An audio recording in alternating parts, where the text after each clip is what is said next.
श्री स्वामी समर्थ. तुम्हा सर्वांचं आपल्या यूट्यूब चॅनलवरती मी अगदी मनापासून स्वागत करते. स्वामींच्या चरणी एवढीच प्रार्थना करते की स्वामी महाराजांच्या कृपेने तुमच्या मनातील सर्व चांगल्या इच्छा लवकरात लवकर पूर्ण होत. तर बघा, उद्या आहे संकष्ट चतुर्थी आणि प्रत्येक संकष्ट चतुर्थीच्या दिवशी आपण काय करतो तर गणपती बाप्पाला दुर्वा, शमीपत्र, अक्षदा अशा बऱ्याच गोष्टी अर्पण करतो. लाल जास्वंदीचं फूल वाहतो. ज्यावेळी आपण गणपती बाप्पांची विधिवत पूजा करत असतो, एकतर संकष्टीचं चतुर्थीचं व्रत आपण यासाठी धरतो कारण संकष्ट चतुर्थी केल्यामुळे आपल्या आयुष्यातील जे काही संकट असतील, जे काही विघ्न असतील ते गणपती बाप्पांच्या कृपेने ही दूर होत असतात.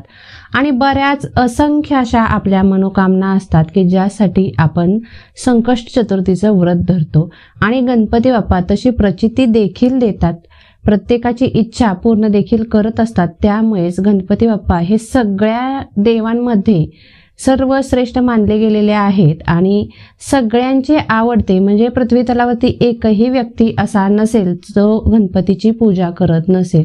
अगदी म्हणजे तळागाळातली लोक सुद्धा गणपती बाप्पांना अतिशय मानतात. लहान मुलांपासून अगदी वृद्ध लोकांपर्यंत गणपती बाप्पाचं वेड हे सगळ्यांनाच लागलेलं असतं. कारण श्रद्धा ही जे आपण म्हणतो ना, जन्मल्यापासूनच आपल्यामध्ये गणपतीचं वेड आपल्या डोक्यामध्ये म्हणा, आपल्या मनाला हे गणपतीचं वेड हे अधिक असतं इतर देवांच्या पेक्षा.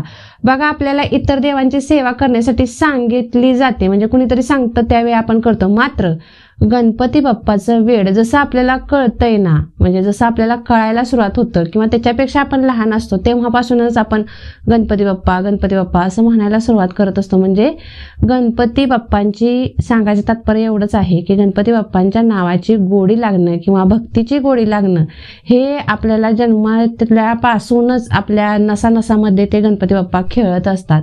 तर असे हे गणपती बाप्पा की जे सर्वांचं विघ्नहरण करतात, सर्वांची संकट दूर करतात, सर्वांचे दुःख दूर करतात, असे हे गणपती बाप्पा. ज्यावेळी आपण यांचं पूजन करतो, मग बघा, प्रत्येक चतुर्थीला आपण साध्या पाण्याने असो किंवा पंचामृताने असो यांची विधिवत पूजा करतो. अथर्वशीर्षाचं पठण म्हणत यांचा अभिषेक करतो किंवा साधा जरी तुम्ही जलाभिषेक करत असाल तरी ओम गण गणपतये नमः या मंत्राचा जप करत जर तुम्ही जलाभिषेक केला तरी देखील तुमच्या असंख्य ज्या काही मनोकामना असतील त्या गणपती बाप्पा हे पूर्ण करत असतात.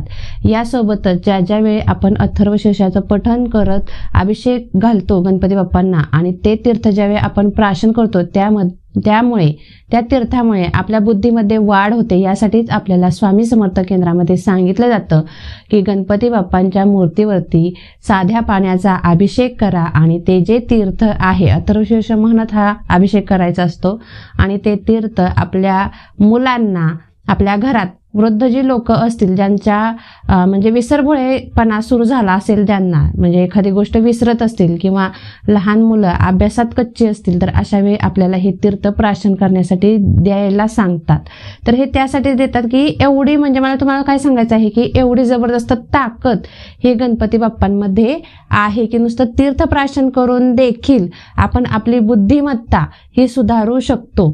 तर अशा या गणपती बाप्पाच्या ज्यावेळी आपण पूजा करत असतो, प्रत्येक चतुर्थीला आपण अगदी मनोभावे पूजा करतो, त्यात काही सुद्धा संशय नाही. प्रत्येक जण स्वतःला जशी जमेल तशी पूर्ण श्रद्धेने पूजा ही करत असतो. मात्र दुसऱ्या दिवशी आपण काय करतो की ती जे साहित्य आहे ते कुठंही उचलतो आणि फेकून देतो.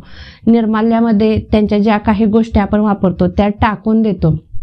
मग त्या दुर्वा असो, फुलं असो, शमीपत्र असो, अक्षदा असो, गुळ खोबरं असो. बऱ्याचदा असं होतं की आपण पूजा तर खूप भरमसाठ करतो आणि दुसऱ्या दिवशी हे सगळं साहित्य उचलतो आणि निर्माल्यात नेऊन टाकतो किंवा वाहत्या पाण्यामध्ये सोडतो. तर याचे दुष्परिणाम देखील आहेत. बघा, आता आपण प्रत्येक साहित्यात ज्यावेळी अर्पण केलेलं असतं, दुर्वा ज्यावेळी अर्पण करतो त्यावेळी आपण मंत्र उच्चारण केलेलं असतं किंवा त्या ताट ज्यावेळी आपण सजवलेलं असतं त्यावेळी ते ताट सुद्धा सुद्धा, म्हणजे बघा शब्द हे अशी शक्ती आहे की ज्या ज्या ठिकाणी आपण बोलतो ना तिथे तथास्तु तथास्तु तथास्तु ती जागा म्हणत असते, ती वास्तू म्हणत असते, ते मंदिर म्हणत असतं तथास्तु तथास्तु, म्हणजे जिथे तिथे वास्तुपुरुष आहेत का, तर आहेत. प्रत्येक ठिकाणी आपल्याला तथास्तु हा आशीर्वाद दिला जातो. मग त्यावेळी आपण जे काही अथर्वशीर्ष पठण करत असाल किंवा गणपतीचा मंत्र म्हणत तुम्ही दुर्वा वाहिल्या असतील, फुलं अर्पण केली असतील आणि दुसऱ्या दिवशी ही जर फुलं आणि या जर दुर्वा तुम्ही अशाच कुठेही फेकून दिल्यात तर तुमच्या आयुष्यावरती त्याचा नकारात्मक प्रभाव हा दिसून यायला सुरुवात होत असतो. म्हणजे तुम्हाला फरक जाणवतो पूजेचा, मात्र एवढा चांगला जाणवत नाही. त्यासाठीच आपण आज काही उपाय पाहणार आहोत की जे दुसऱ्या दिवशी दुर्वा किंवा फुलं फेकून देत असेल अशांनी अजिबात ही एक चूक करायची नाही. संकष्ट चतुर्थीच्या दुसऱ्या दिवशी अजिबात तुम्ही दुर्वा किंवा फुलं ही फेकून न देता आपल्याला यापासून एक उपाय करायचे आहेत की ज्यामुळे गणपती बाप्पा आपल्या आयुष्याचं सोनं करायला सुरुवात हे करत असतात. तर यासाठी आपल्याला काय करायचं आहे, जी तुम्ही दुर्वा आणि जी शमीपत्र असो आणि ज्या दुर्वा तुम्ही वाहिलेल्या असतील ह्या तुम्हाला अजिबात निर्माल्यामध्ये टाकून द्यायच्या नाही, तर त्या तुम्हाला तशाच तुमच्या जवळ जपून ठेवायच्या आहेत. यामुळे घरात सुख आणि समृद्धी ही वाढीस लागते. आता ही किती दिवस ठेवावी, तर बघा ज्यावेळी आपण मंत्र स्तोत्र म्हणतो त्याची जी ऊर्जा आहे ना, ती ऊर्जा आणि तो ओरा त्या वस्तूच्या अवतीभोवती असतो. त्यासाठी आपल्याला या ज्या दुर्वा आहेत आणि ही जी शमीपत्र आहेत ती तुम्हाला 1 महिना तुमच्या घरामध्ये ठेवायची आहेत. आता उद्या संकष्ट चतुर्थी आहे, उद्या समजा तुम्ही दुर्वा वाहिल्या, दुर्वा अर्पण केल्या, शमीपत्र अर्पण केली, दुसऱ्या दिवशी हे साहित्य जे आहे अक्षदा असो, गुळ खोबरं असो, जे काही तुम्ही गणपतीला अर्पण कराल ते सगळ्याच्या सगळं साहित्य एखाद्या कॅरीबॅगमध्ये ठेवा आणि हे जे साहित्य आहे ते आपल्या घरामध्ये तसंच ठेवून द्या पुढची संकष्ट चतुर्थी येईपर्यंत. पुढच्या संकष्ट चतुर्थीला काय करायचं आहे, तर हे साहित्य विसर्जित करायचं आहे एखाद्या झाडाखाली, फुलझाडाखाली अर्पण केलं तर अतिशय उत्तम. फुलझाडाखाली अर्पण करायचं. फुलझाडाखाली अर्पण का करायचं, कारण जर आपण हे साहित्य फुलझाडाखाली अर्पण केलं तर त्याची जी ऊर्जा आहे, जो ओरा आहे तो आपल्या घराच्या अवतीभोवतीच राहणार आहे, इतर कुठंही जाणार नाही. यासाठी आपल्याला हे जे साहित्य आहे ते कोणत्याही फुलझाडाला घालायचं आहे आणि नंतर पुढच्या महिन्यातली जी संकष्ट चतुर्थी असेल आणि ते जे साहित्य असेल ते तुम्हाला पुढच्या महिन्यातलं जपून ठेवायचं आहे. त्याच्या पुढच्या महिन्यामध्ये तुम्हाला याच प्रकारे ही विधी करायची आहे.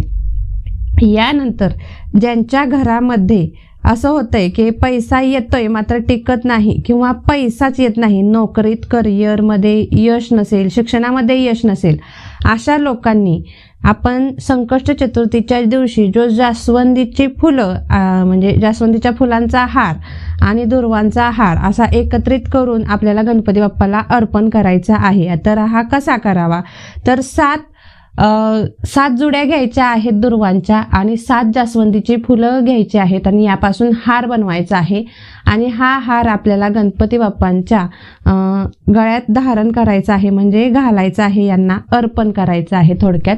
मग तुम्ही हा जो हार आहे तो मंदिरातल्या गणपतीला सुद्धा अर्पण करू शकता आणि तुमच्या घरातल्या गणपतीला सुद्धा अर्पण करू शकता. मात्र दुसऱ्या दिवशी म्हणजे आता संकष्ट चतुर्थीच्या दिवशी तुम्ही हा हार जाऊन अर्पण करणार आणि दुसऱ्या दिवशी तुम्ही काय करायचं आहे, या हारातील तुमच्या आता घरात किती लोक आहेत, 3 आहेत, 4 आहेत की 7 आहेत, अशा प्रकारे तुम्ही म्हणजे तुमच्या घरात किती लोक आहेत ते अगोदर मोजा आणि त्यानुसार तुम्ही नंतर दुसऱ्या दिवशी जायचं आहे त्याच गणपतीजवळ. मग गणपतीला जर तुम्ही घरातला हार घातला असेल तर घरातल्या गणपतीजवळ जावा, मंदिरामध्ये हार घातला असेल तर मंदिरामध्ये जावा, मात्र तोच हार असावा जो तुम्ही घातलेला आहे. त्यामुळे आपला हार ओळखेल अशा पद्धतीने घाला. आणि नंतर गेल्यानंतर काय करायचं आहे, आपल्या घरात जर 4 लोक असतील तर त्यातील जो तुम्ही काल हार घातलेला की नाही त्यातील 4 ज्या जुड्या आहेत दुर्वांच्या ज्या तुम्हाला घेऊन घरी यायचं आहे, 4 दुर्वांच्या जुड्या, लक्षात ठेवा तुमच्या घरात 4 व्यक्ती असतील तर 4 दुर्वांच्या जुड्या तुम्हाला घेऊन घरी यायचं आहे. घरी आल्यानंतर प्रत्येक व्यक्तीजवळ 1 दुर्वांची जुडी द्यायची आहे. ही दुर्वांची जुडी सतत तुमच्या सोबत राहिली पाहिजे याची एक खबरदारी घ्यायची आहे. जी लोक शिक्षणासाठी बाहेर जात असतील त्यांच्याजवळ 1 जुडी द्या. जी कामासाठी, करिअरसाठी, नोकरीसाठी जात असतील त्यांच्याजवळ एक एक जोडी द्या. मग तुम्ही ही जोडी की नाही तुमच्या पर्समध्ये सुद्धा ठेवू शकता. महिनाभर ठेवायची आहे आणि ज्यावेळी पुढची संकट चतुर्थी येईल त्यावेळी जसं की मी तुम्हाला म्हटलं की तुमच्या झाडाच्या, फुलझाडाची जी तुमचीच कुंडी असेल, तुमच्याच घराच्या अवतीभोवती असेल अशाच झाडाखाली ठेवायची आहे की ज्यामुळे ती जी ऊर्जा आहे ती सतत तुम्हाला प्रोटेक्शन द्यायला सुरुवात होईल, सतत तुमचं रक्षण करायला सुरुवात होईल. आणि पुढची जी संकट चतुर्थी येईल त्यावेळी सुद्धा तुम्ही असाच उपाय करायचा आहे. एका महिन्यात तुम्हाला खूप चांगला अनुभव येईल आणि याची प्रचिती देखील येईल. गणपती बाप्पा तुमच्यावरती तसा वरद हस्त देतील की तुम्हाला कळायला सुरुवात होईल की आपल्या आयुष्यात खरंच खूप चांगले बदल हे व्हायला सुरुवात झालेले आहेत. आता जास्वंदीची फुलं जी आपण गणपतीला अर्पण करतो, घरातल्या गणपतीला जी आपण जास्वंदीची फुलं अर्पण करत असतो किंवा मंदिरातील गणपतीला आपण जे जास्वंदीचं फुल अर्पण केलं असेल. आता मंदिरात तर असंख्य लोक येतात त्यामुळे सांगू शकत नाही की आपण अर्पण केलेलंच फुल आपल्याला भेटेल का. यासाठी आपल्याला घरामध्येच गणपतीचा अभिषेक करायचा आहे, व्यवस्थित त्यांची पूजा करायची आहे. जेवढी करता येईल तेवढी श्रद्धेने पूजा करायची आहे. कशीही भोळी भाबडी करा, मात्र श्रद्धेने मनापासून गणपती बाप्पांना हाक मारा आणि पूजा करा. तुमची इच्छा बोला आणि इच्छा बोलत असतानाच आपल्याला जास्वंदीचं एक फूल गणपतीच्या समोर ठेवायचं आहे, गणपती बाप्पांना अर्पण करायचं आहे. आणि नंतर दुसऱ्या दिवशी हे जे फूल आहे ते फेकून न देता सुकायला ठेवायचं आहे. नंतर सुकल्यानंतर हे फूल काय करायचं, थोडासा कापूर घ्यायचा आणि हे जे फूल आहे, सुकलेलं जे फूल आहे ते कापरावरती ठेवायचं आहे आणि याचा जो धूर आहे तो संपूर्ण घरभर पसरवायचा आहे. यामुळे तुम्ही जे काही मंत्र, स्तोत्र उच्चारण केलं असेल, पूजेच्या दरम्यान जे काही मंत्र, स्तोत्र तुम्ही उच्चारण केले असतील, जी तुम्ही इच्छा बोललेली असेल ते ब्रह्मांडामध्ये विलीन होईल. तुमच्या घरामध्ये सकारात्मकता, पॉझिटिव्हिटी नांदायला सुरुवात होईल. तुमच्या घरातल्या प्रत्येक व्यक्तीची प्रगती व्हायला सुरुवात होईल आणि यामुळे तुमचं आयुष्य अतिशय सुखकर आणि सुंदर आणि आनंदी बनवून जाईल. घरात अतिशय म्हणजे अतिशय खूप चांगला प्रभाव हा पडत असतो. एक वेळ करून पहा, तुम्ही स्वतः अनुभव घ्या आणि नंतर मला तशी कमेंट करा आणि प्रत्येक संकट चतुर्थीला न चुकता हे उपाय करायला सुरुवात करा. गणपती बाप्पा तुमच्या आयुष्याचं सोनं केल्याशिवाय राहणार नाहीत. तर झालेली सेवा ही स्वामी महाराजांच्या चरणी रुजू करते आणि आजची माहिती मी इथेच थांबवते. धन्यवाद. श्री स्वामी समर्थ.